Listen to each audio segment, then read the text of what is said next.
ಕುಮಾರಸ್ವಾಮಿ ಅವರು ಹೇಳಿದಾರಲ್ಲ, ಹೆಣ್ಮಕ್ಳು ದಾರಿ ತಪ್ಪಿದ್ದಾರೆ ಅಂತ. ಮಾನ್ಯ ಕುಮಾರಸ್ವಾಮಿ ಅವರೇ, ಈಗ ಹೇಳಿ ಯಾರು ದಾರಿ ತಪ್ಪಿರೋರು? ನಿಮ್ಮ ಮನೆ ಮಗನ ದಾರಿ ತಪ್ಪಿರೋದು, ಈ ಕರ್ನಾಟಕದ ಮಹಿಳೆಯರ ದಾರಿ ತಪ್ಪಿರೋದು.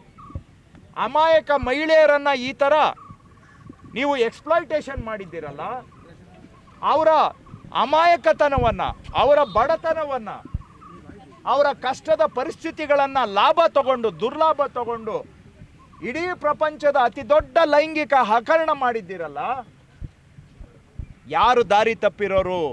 ಮಾನ್ಯ ದೇವೇಗೌಡರೇ, ಮಾನ್ಯ ಕುಮಾರಸ್ವಾಮಿ ಅವರೇ, ಮಾನ್ಯ ರೇವಣ್ಣ ಅವರೇ, ಶ್ರೀಮತಿ ಭವಾನಿ ಅವರೇ, ಉತ್ತರ ಕೊಡಿ ರಾಜ್ಯಕ್ಕೆ.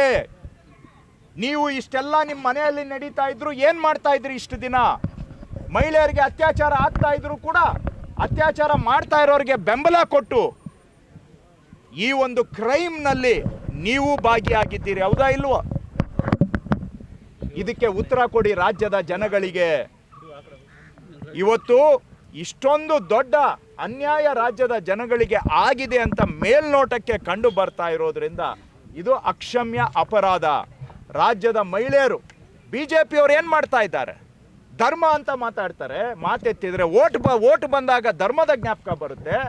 ಇವತ್ತು ಇತಿಹಾಸದಲ್ಲಿ ಅತಿ ದೊಡ್ಡ ಅಧರ್ಮದ ಕೆಲಸ ನಡೆದಿದೆ. ದ್ರೌಪದಿಗೆ ವಸ್ತ್ರಾಭರಣ ಮಾಡಿದಾಗೆ ಇವತ್ತು ಹಾಸನ ಜಿಲ್ಲೆಯಲ್ಲಿ ಸುಮಾರು ಮಹಿಳೆಯರ ವಸ್ತ್ರಾಭರಣ ಆಗಿದೆ.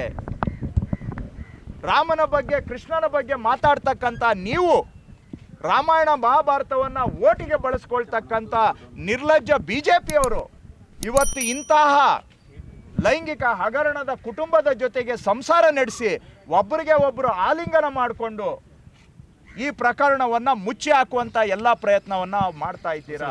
ಇದು ಇಡೀ ಬಿಜೆಪಿಗೆ, ಜನತಾದಳಕ್ಕೆ ನಾಚಿಕೆಗೇಡಿನ ಸಂಗತಿ.